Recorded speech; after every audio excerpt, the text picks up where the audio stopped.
Hello Lods, paano mag-hide ng Gmail sa Facebook at mag-hide ng birthday po? So katanungan po yan mula kay Lods Lena Irene. Salamat Lods sa napakagandang tanong.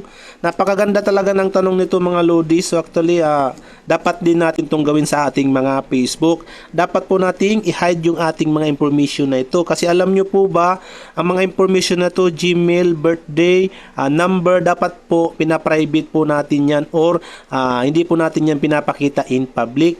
Kasi ang mga information na yan, pwede po yung maging lead po na ma-hack yung mga account natin or yung mga Facebook account natin. Pwede pong ma-access po yan ng ibang mga Facebook users. So dito, ituturo natin tong katanungan ni Lord sa i-hide natin yung Gmail o email ng ating Facebook at ng birthday po. So madali lang naman ito mga Lodis, siguro marami na po sa inyo ang nakakaalam ng tutorial na ito. Kung alam mo na po ang tutorial na ito Lods, pwede ka na pong mag next video. At kung may katanungan ka po, pwede ka pong mag-comment sa comment section ng video na ito at sasagutin po natin yan sa abot ng ating makakaya. So dito Lods, para ma-private natin yung mga information na yan, ganito lang po ang iyong gagawin.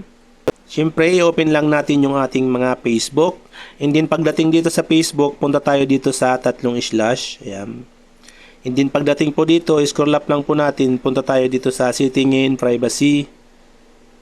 And then pagdating dito sa setting in privacy, punta tayo dito sa setting. So dito po sa setting mga Lodis, iba-iba po ang ating mga setting dyan, di ba?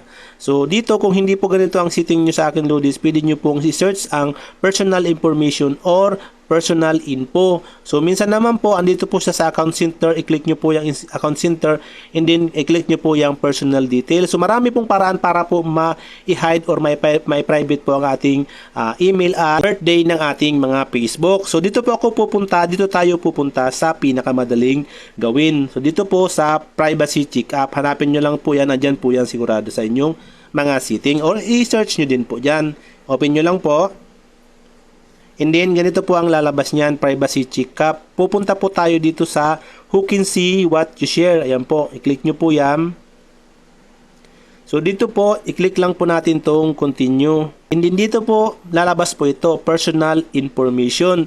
So, dito po, lalabas niyan ang phone number, email, at ang iyong birthday. So, dito, ang gusto ni Lods ay i-private tong email ng ating Facebook at ng birthday. So, ang gagawin mo lang po, Lods, i-click mo lang po yan. Ayan, only me. Halimbawa, itong email.